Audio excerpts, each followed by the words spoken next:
ఢిల్లీ రాజకీయాలు వేడెక్కాయి. సీఎం కేజ్రీవాల్ కాంగ్రెస్ నేత షీలా దీక్షితుల మధ్య మాటల యుద్ధం తారాస్థాయికి చేరింది. ఢిల్లీలో సీఎంగా ఉన్న షీలాను కేజ్రీవాల్ అధికారం నుంచి దించి ఆ తర్వాత తిరుగులేని మెజార్టీతో అధికారాన్ని సొంతం చేసుకున్నారు. ఢిల్లీ అసెంబ్లీ వైపు కాంగ్రెస్ కన్నెత్తి చూడలేనంత ఘోరంగా ఓడించారు. అలా ఈ ఇద్దరి మధ్య పాత వైరం రగులుతూనే ఉంది. ఈ పాత శత్రువుల మధ్య ఇప్పుడు తాజాగా పొత్తుల వ్యవహారం చిచ్చు రాజేసింది. కేజ్రీవాల్ కాంగ్రెస్తో పొత్తు కోసం తీవ్ర ప్రయత్నాలు చేస్తున్నారు. మమతా బెనర్జీ, శరద్ పవార్ లాంటి మహాకూటమి నేతల చేత కాంగ్రెస్ పెద్దలకు చెప్పిస్తున్నారు. కాంగ్రెస్లో తనకు బాగా పరిచయం ఉన్న నాయకుల దగ్గర కూడా పొత్తు విషయాన్ని ప్రస్తావిస్తున్నారు. కానీ కాంగ్రెస్ వైపు నుంచి మాత్రం స్పందన రాలేదట. ఇదే విషయాన్ని ఆయన ఓ బహిరంగ సభలో కూడా ప్రస్తావించారు. దీంతో షీలా దీక్షిత్ ఫైర్ అయ్యారు. మీరు మమ్మల్ని ఎప్పుడు సంప్రదించారు అంటూ రివర్స్లో ఎదురుదాడికి దిగారు. అసలు కాంగ్రెస్ ఢిల్లీలో పొత్తుకు ఎందుకు ఇష్టపడటం లేదన్నదే ఇక్కడ పెద్ద ప్రశ్నగా మారింది. మద్దతు కోసం తీవ్ర ప్రయత్నాలు చేస్తున్నారు.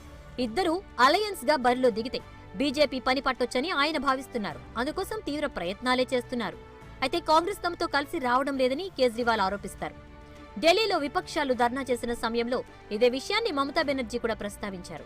ఢిల్లీలో ఆప్తో కలిసి పోటీ చేస్తే మంచిదని ఆమె కాంగ్రెస్ కి సూచించారు. దీనిపై ఢిల్లీ కాంగ్రెస్ నేత షీలా దీక్షిత్ స్పందించారు. కేజ్రీవాల్ పొత్తుల కోసం ఎవరిని సంప్రదించలేదంటున్నారు. ఆయన మమ్మల్ని ఏమాత్రం సంప్రదించకుండా బహిరంగ సభల్లో అలా మాట్లాడడం తప్పు అంటూ చురకలు వేశారు.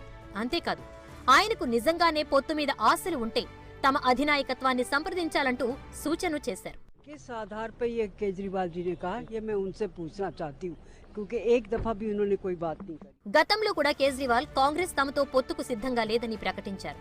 నిజానికి గత కొంతకాలం నుంచి కాంగ్రెస్ తో పొత్తు కోసం కేజ్రీవాల్ తీవ్ర ప్రయత్నాలు చేస్తున్నారు.